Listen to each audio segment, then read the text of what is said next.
Salut à tous, c'est Julia, on se retrouve ce soir pour l'actualité décryptée. Tout d'abord, laissez-moi vous dire quelques mots à propos de cette chronique. Elle ne sera pas dédiée à l'actualité en général, parce que vous savez déjà tous que Trump entre en fonction cette semaine, que Valls s'est pris une gifle ou qu'il fait froid dehors, alors je ne le répéterai pas ici. Cette chronique sera plutôt dédiée aux informations qui se perdent en chemin, qu'on devrait avoir et qu'on n'a pas forcément. Je vais plus vous parler de faits de société, de situations auxquelles on est tous confrontés un jour et qui ne sont pas forcément très agréables à vivre ni à regarder. C'est d'ailleurs pour cela qu'on n'en parle pas vraiment, alors qu'elles sont tout aussi importantes que celles qui font la une. Et aujourd'hui, je me suis intéressée à la situation des jeunes SDF français. Chaque jour, je me dis que j'ai beaucoup de chance parce que je suis entourée de gens qui m'aiment et qui m'aident à grandir. J'ai la possibilité de faire des études et d'avoir un avenir, mais certains n'ont pas cette chance. Prenons le cas des jeunes placés en foyer à cause d'une situation familiale délicate. Ils bénéficient de l'aide sociale à l'enfance jusqu'à leur majorité, puis ils doivent se débrouiller par leurs propres moyens sans avoir personne pour les aider.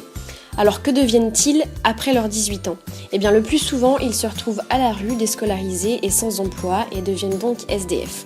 C'est loin d'être un phénomène rare parce que plus d'un tiers des jeunes SDF sortent de l'aide sociale à l'enfance. C'est pour cela que l'association Les Apprentis d'Auteuil a décidé d'agir. C'est une association qui soutient les jeunes en difficulté avec des programmes d'accueil, d'éducation, de formation et d'insertion en France et à l'international pour leur permettre de choisir leur vie et de devenir des adultes libres et épanouis. Pour les aider, l'association a créé un manifeste nommé Prendre le parti des jeunes qui propose 20 solutions pour aider la jeunesse en difficulté à s'en sortir. Ce manifeste a été écrit par des enseignants, des parents, des bénévoles et les jeunes eux-mêmes et il s'adresse aux candidats à la présidentielle 2017. Avec lui, ils espèrent une prise de conscience de la part des politiciens pour qu'ils réagissent et intègrent ces propositions à leur campagne.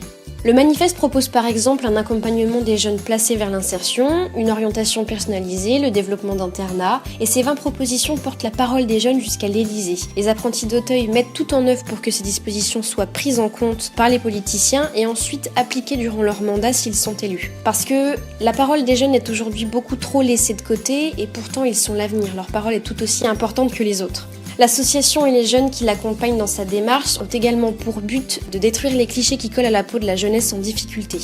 Et justement, tous ces jeunes sont soutenus et aidés par des ONG, des associations comme les Apprentis d'Auteuil, mais qui d'autre soutient leur cause ? Qui d'autre agit pour faire bouger les choses ? Si ces associations n'existaient pas, qui les aiderait ? Il s'agit d'un fait de société, tout le monde est concerné, alors ce n'est pas seulement aux ONG d'essayer de régler la situation. Les décideurs publics mettent les jeunes au cœur des débats politiques, mais ils ne prennent pas en compte leurs paroles.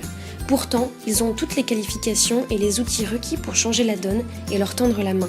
Vous aurez dès ce soir sur la page d'accueil du site de Comme Ajuar le lien du site des Apprentis d'Auteuil et le lien du manifeste pour que vous puissiez voir toutes les propositions. Vous pouvez également suivre l'association sur Facebook, Twitter et Instagram et tout est sur le site. Je vous souhaite une bonne soirée à tous et à bientôt.